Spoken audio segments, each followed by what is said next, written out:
नमस्कार विद्यार्थी मित्रो, ज्ञानज्योती एज्युकेशन मध्ये मी दिनेश नंदुरबारे तुम्हा सर्वांचं मनपूर्वक स्वागत करीत आहोत. विद्यार्थी मित्रो, नुकतीच MPSC ची प्रिलिम्स परीक्षा तिचा रिझल्ट लागलेला आहे आणि आता तोंडावरच मेन्सची परीक्षा आहे. त्यामुळे खूप साऱ्या विद्यार्थ्यांमध्ये आन्सर रायटिंगची प्रॅक्टिस सुरू आहे.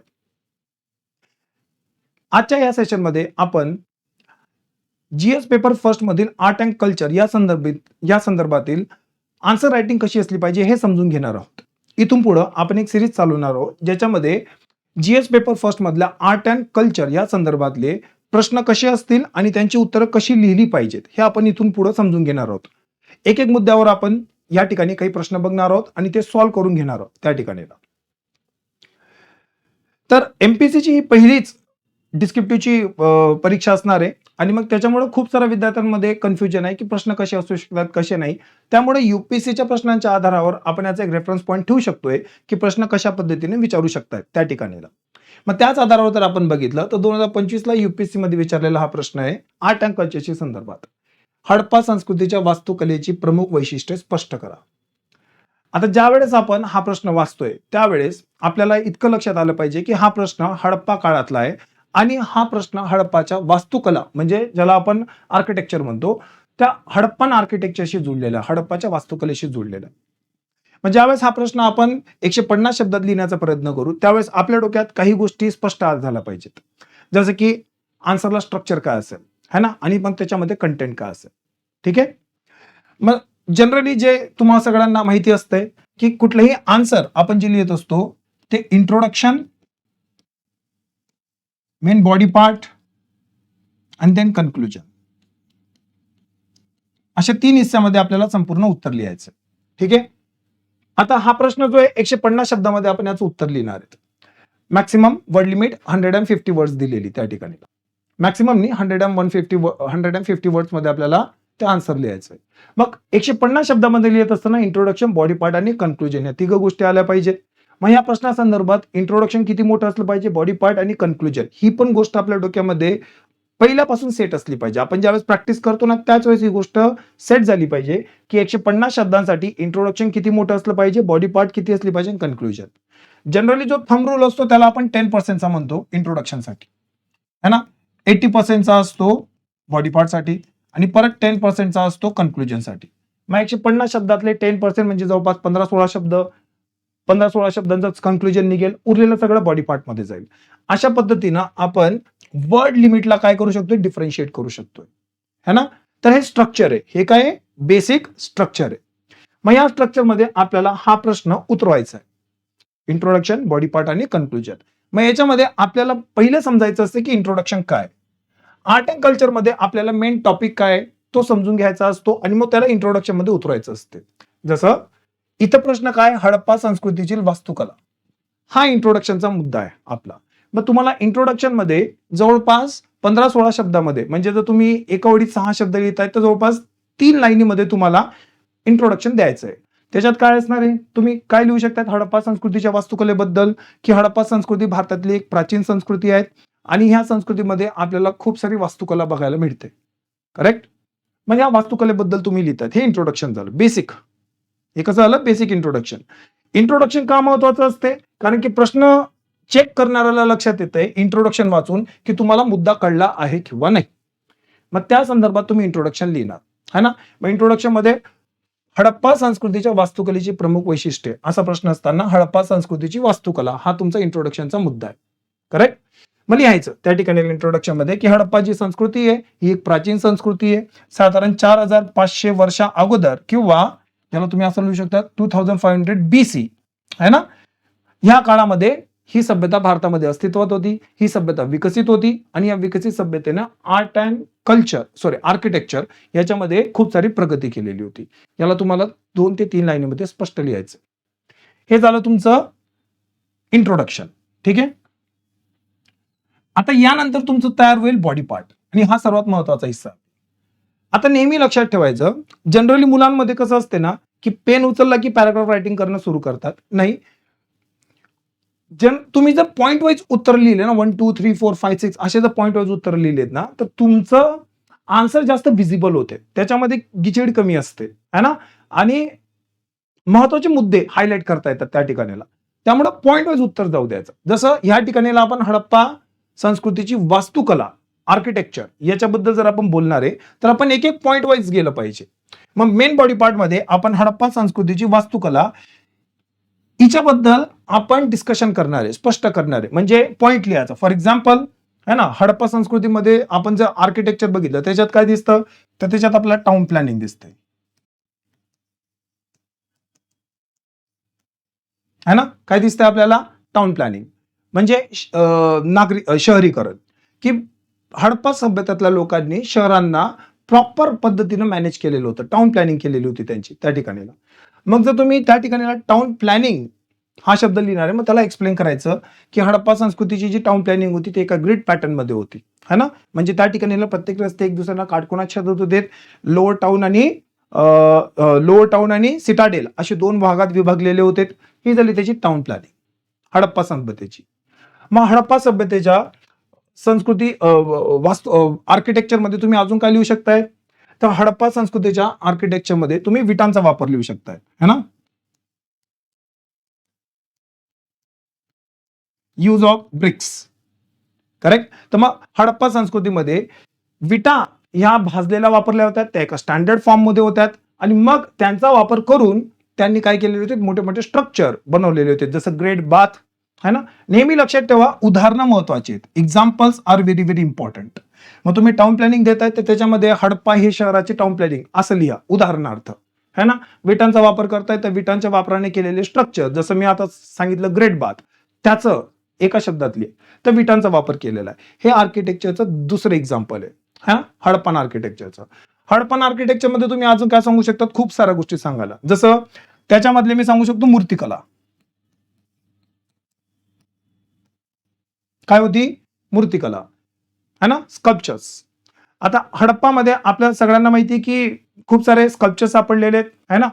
त्याच्यामध्ये वेगवेगळे मटेरियल वापरलेले आहेत, कुठं धातू वापरलेले आहेत जसं ब्रॉन्झ, तर कुठं दगडापासून बनलेली, कुठं मातीपासून बनलेली आहे, अशा वेगवेगळ्या मूर्तिकला वापरलेल्या आहेत.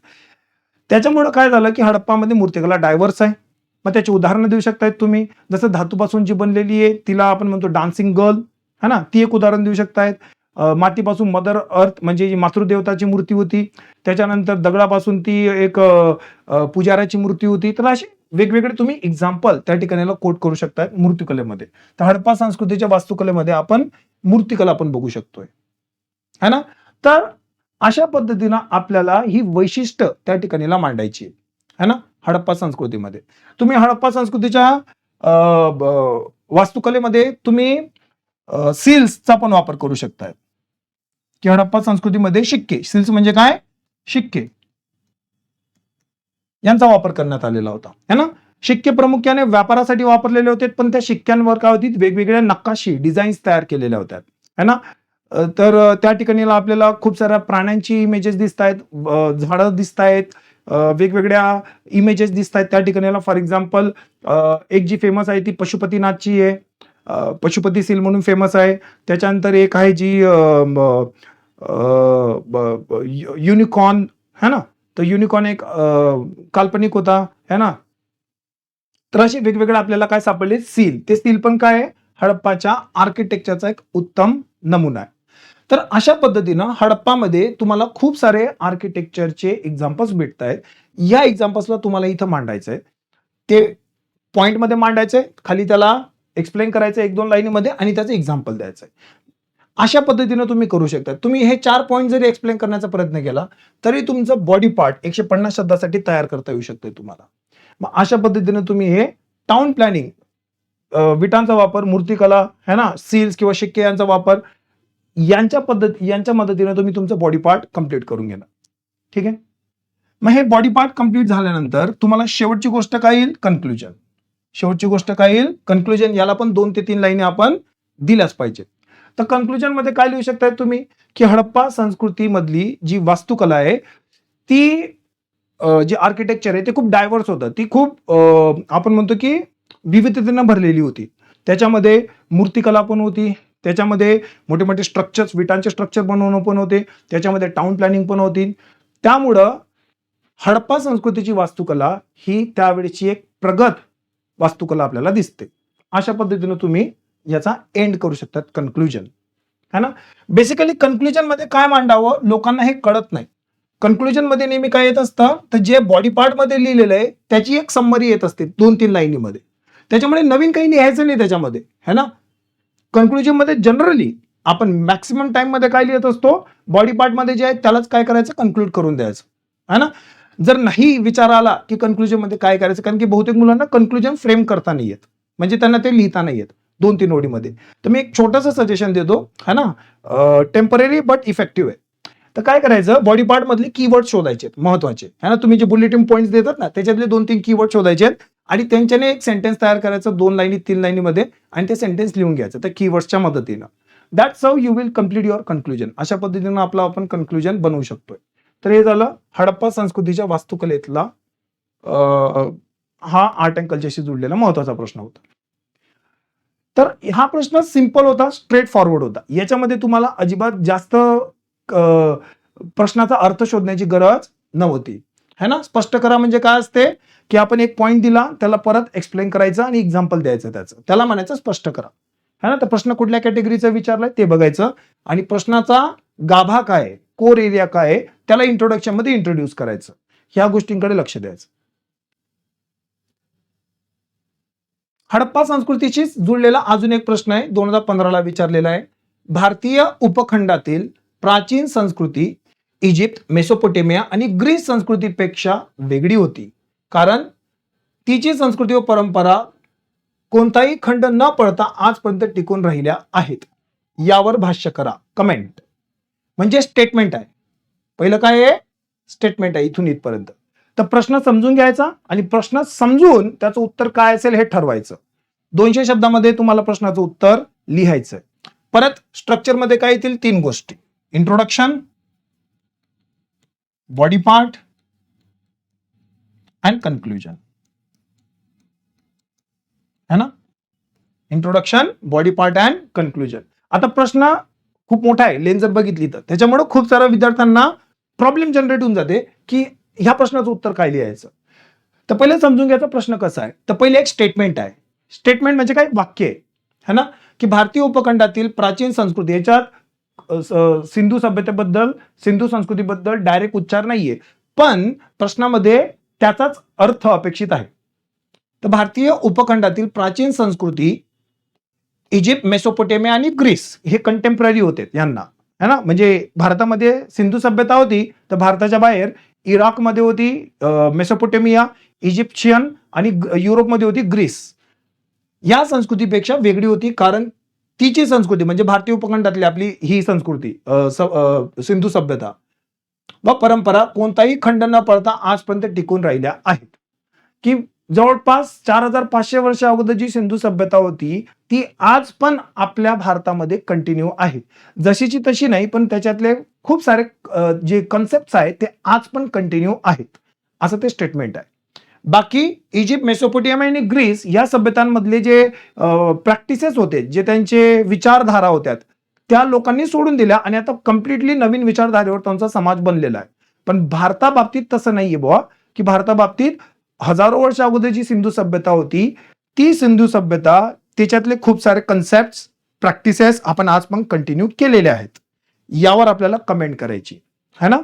म्हणजे हे जे स्टेटमेंट आहे, ह्या स्टेटमेंटला आपल्याला ह्या ठिकाणीला डिस्कस करायचं. कमेंट करायची म्हणजे काय, याच्यावर डिस्कशन करायचं की असं खरंच आहे का बुवा, है ना. मग ते सिद्ध करत असताना आपल्याला भारतीय उपखंडातील प्राचीन संस्कृती म्हणजे सिंधू सभ्यता, तर इंट्रोडक्शन मध्ये सिंधू सभ्यता आपली आली पाहिजे. की सिंधू सभ्यता ही 4500 वर्ष अगोदर भारतामध्ये उदयाला आलेली एक विकसित अशी सभ्यता होती आणि त्या सभ्यतेमध्ये व्यापार, धर्म अशा वेगवेगळ्या गोष्टींवर खूप असा विकास झालेला होता, है ना. 200 शब्दामध्ये उत्तर लिहायचं आपल्याला. इथं शब्दामध्ये आता तुम्ही इग्नोर करू शकताय, पण प्रश्न कसे सॉल्व्ह करायचे असतात ते इंट्रोडक्शन मध्ये तुम्हाला सिंधू सभ्यता काय ते स्पष्ट मांडायचं, है ना.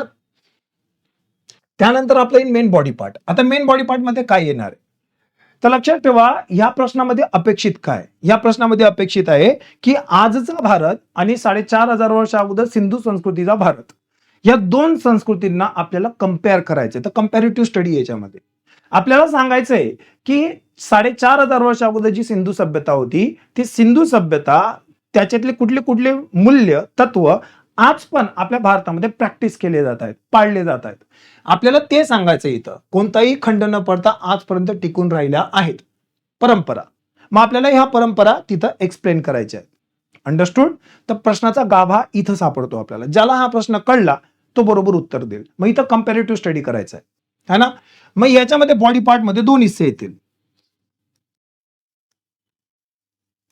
याच्या बॉडी पार्ट मध्ये दोन हिस्से येतील. पहिला हिस्सा काय असेल की अशा कुठल्या कुठल्या प्रॅक्टिसेस आहेत ज्या आज पण आपल्या भारतामध्ये कंटिन्यू केलेल्या आहेत, है ना?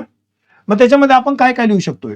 तर तुम्ही जर आर्ट अँड कल्चरमध्ये किंवा हडप्पा संस्कृतीचा व्यवस्थित अभ्यास केलेला असेल तर तुमच्या डोक्यामध्ये ते 3-4 पॉईंट पटापट येणं सुरू होतील की कुठल्या कुठल्या गोष्टी हडप्पा सभ्यतात बी होत्या आणि आज पण आहेत बॉ आपल्याकडे, कंटिन्यू कशी बॉ हे सांगता येईल आपल्याला. उदाहरणार्थ, है ना, जास्त करून आपल्याकडे धार्मिक गोष्टी कंटिन्यू झालेल्या आहेत हडप्पा संस्कृतीपासून आजपर्यंत. मग त्याच्यामध्ये काय काय येईल? तर त्याच्यामध्ये आपण बघू शकतोय की हडप्पा सभ्यतापासून आजपर्यंत आपल्याकडे मातृदेवताची पूजा हा कॉन्सेप्ट आलेला आहे.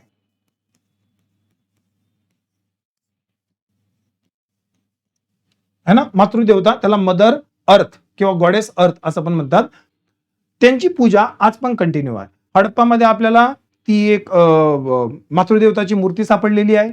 त्याच्याच आधारे आपण असं म्हणतो की ही जी मूर्ती आहे ही पूजनीय होती त्या लोकांसाठी आणि तीच गोष्ट आज पण भारतामध्ये कंटिन्यू दिसते. फॉर एक्झाम्पल, आज पण आपण शेतीला पूजतो, शेतकरी, है ना, तर ती मातृदेवतेची पूजा आहे. तर हा एक कॉन्सेप्ट आहे, हा हडप्पापासून आजपर्यंत कंटिन्यू झालेला आहे. बरोबर? तर मातृदेवतेची पूजा, मग याच्यामध्ये एक्झाम्पल म्हणून तुम्ही ती मातृदेवताची मूर्ती ते पण लिहिणार आहे, ती पण गोष्ट लिहिणार आहे. दुसरं एक्झाम्पल देणं गरजेचं काय आहे? कारण की याच्याने तुमचा आन्सर कन्फर्म होते. नेहमी लक्षात ठेवा, हिस्ट्रीमध्ये पण एक्झाम्पल देणं गरजेचं होऊन जाते. मातृदेवतेची पूजा. अजून काय होतं जे कंटिन्यू झालेलं होतं हडप्पा संस्कृतीपासून आजपर्यंत? तर पशुपती.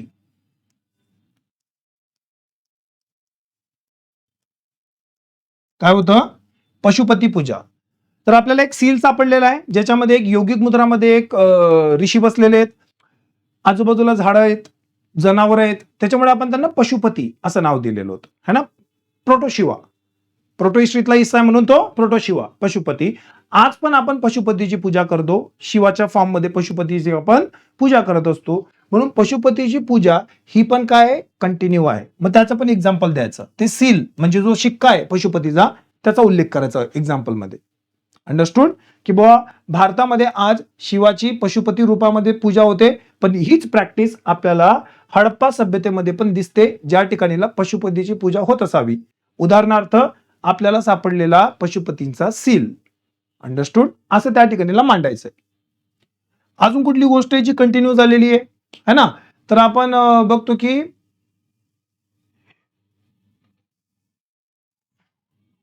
त्याला काय म्हणायचं,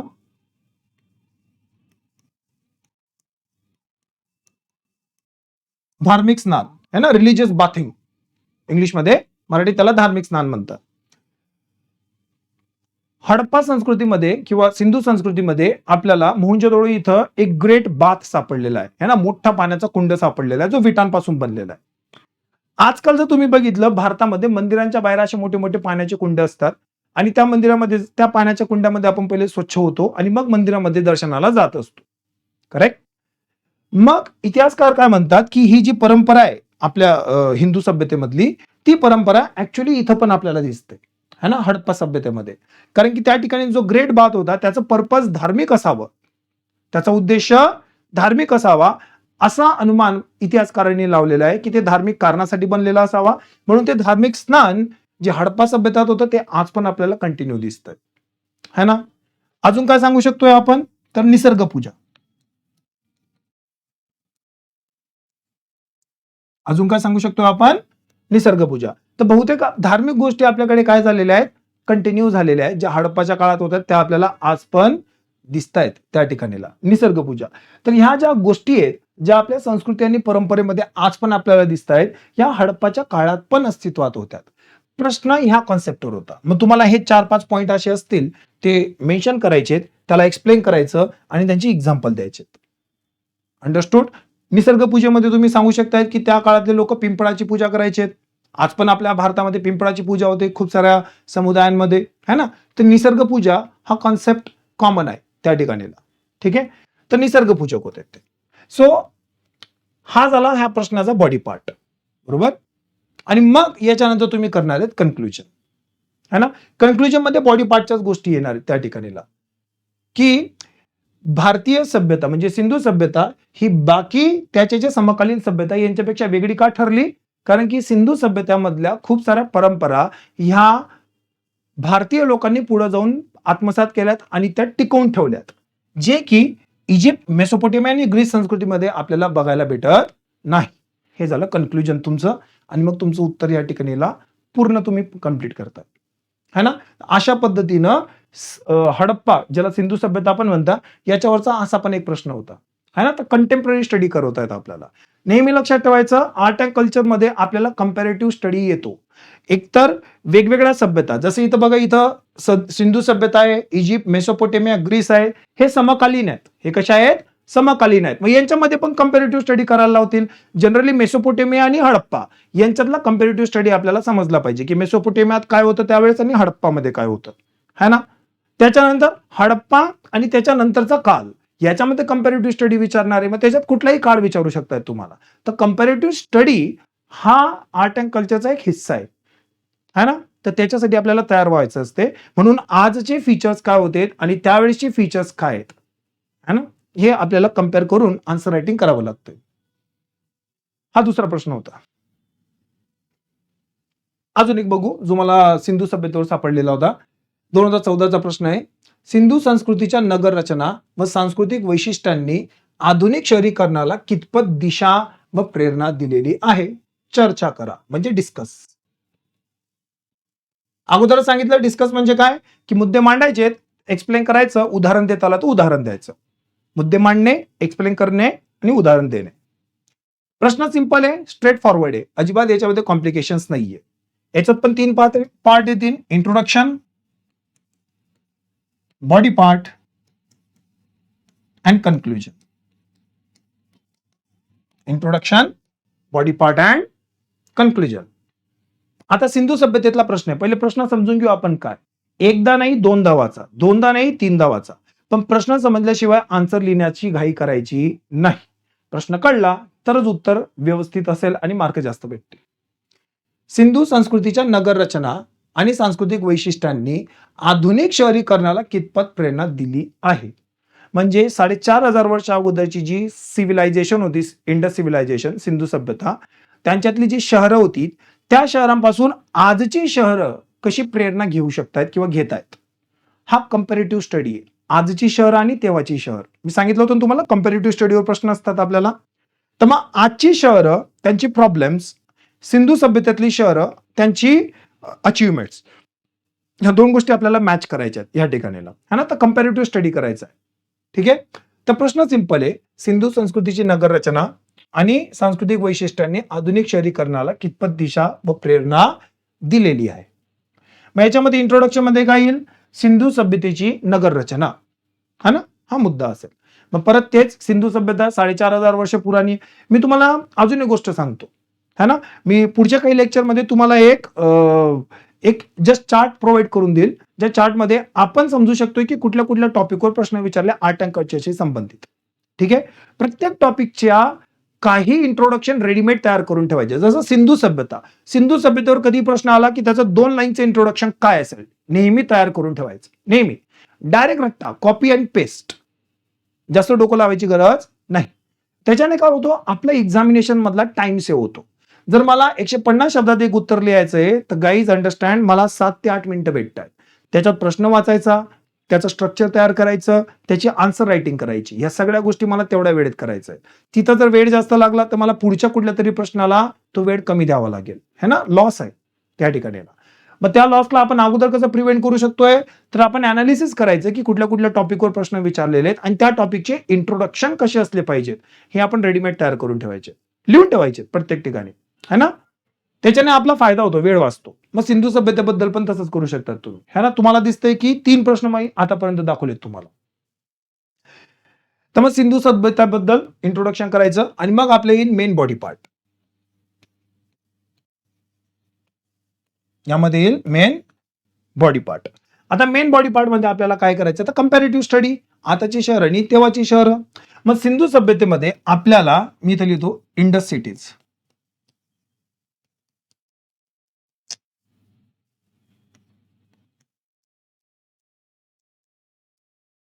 सिंधू सभ्यतेतील शहरे.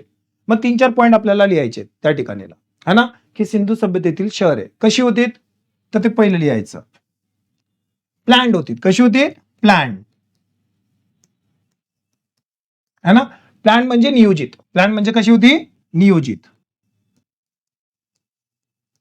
प्रॉपर प्लॅनिंग केलेलं होतं. Citadel, lower town, grid structure, है ना, हे त्याचे काही कॅरेक्टरिस्टिक्स आहेत. तर प्लॅन्ड होती. मग ते 2 लाईनीमध्ये एक्सप्लेन करा की प्लॅन्ड शहर होती, है ना. मी मुद्दे मांडतोय तुमच्यासाठी. अजून सिंधू सभ्यतेमध्ये आपल्याला काय दिसतं, तर आपल्याला वेल ड्रेनेज म्हणजे गटारांची व्यवस्था.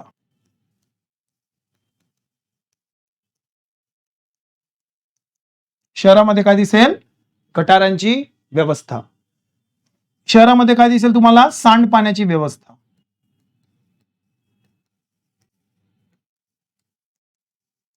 शहरामध्ये काय दिसेल, सांडपाण्याची व्यवस्था, है ना. आता गटारांची व्यवस्था म्हणजे काय, आपण ऑलरेडी शिकलेलो आहेत, है ना, आर्ट अँड कल्चर मध्ये, की सिंधू सभ्यतेमध्ये जी गटारी होत्या त्या कवर्ड असायच्यात, बरोबर. प्रत्येक रस्त्याला लागून त्या गटारी असायच्यात. प्रत्येक गटारीमध्ये घरातनं आलेल्या छोट्या गटारी जॉईन व्हायच्यात. मग त्याला म्हणतो आपण गटारींची व्यवस्था आणि सांडपाण्याची व्यवस्था. नाही, याच्यानंतर आपण म्हणतो इथं स्वच्छता, है ना. स्वच्छता एक महत्वाचा मुद्दा आहे, है ना. आपल्या आजकाल हालत अशी आहे ना आपल्या शहरांची, की आपल्या शहरांमध्ये जर एखादी इंटरनॅशनल इव्हेंट करायचा आहे ना, तर हिरव्या कपड्यानं आपल्याला ते लोकेशन झाकावं लागतात, है ना. उकिरडे असतील, ओपन ड्रेनेज असतील, जे काही घाण असतील ते आपल्याला हिरवा पडद्याने झाकावे लागतात, कारण की फॉरेन डिग्निटरीजला ते दिसले नाही पाहिजेत बुवा. तर आपण लपवतो पण सुधरत नाही, बरोबर ना. ती स्वच्छता आपल्याला दिसत नाही आजकाल, जी हडप्पाच्या काळामध्ये त्यांनी त्यावेळेस विचार करून ठेवली होती. उदाहरणार्थ, हडप्पामध्ये ज्या कुठल्या ड्रेनेज होत्या त्या कवर्ड होत्या. प्रत्येक ठिकाणी जागोजागी मॅनहोल लावलेले होते, जेणेकरून कोणीतरी मध्ये उतरेल, ते ड्रेनेज साफ करेल आणि मग ते ब्लॉकेज हटवून त्या ठिकाणीला जे पाण्याचं व्यवस्थापन, घाण सांडपाण्याचं व्यवस्थापन आहे ते कंटिन्यू चालू असेल. करेक्ट. तर प्लॅन सिटी आहे, गटारांची व्यवस्था आहे, सांडपाण्याची व्यवस्था आहे, स्वच्छता आहे त्या ठिकाणीला. तर हे काय, सिंधू सभ्यतेतील शहर आहे आणि त्याचं ते वैशिष्ट्य आहे सिंधू सभ्यतेच्या शहरांचं, है ना. मग याच्यातून आता प्रश्नाचा दुसरा हिस्सा काय, की आधुनिक शहरातील कितपत देशावर प्रेरणा दिली आहे ते सांगू शकतोय त्या ठिकाणीला. मग हेच लिहायचं की आज आपण काय शिकलोय,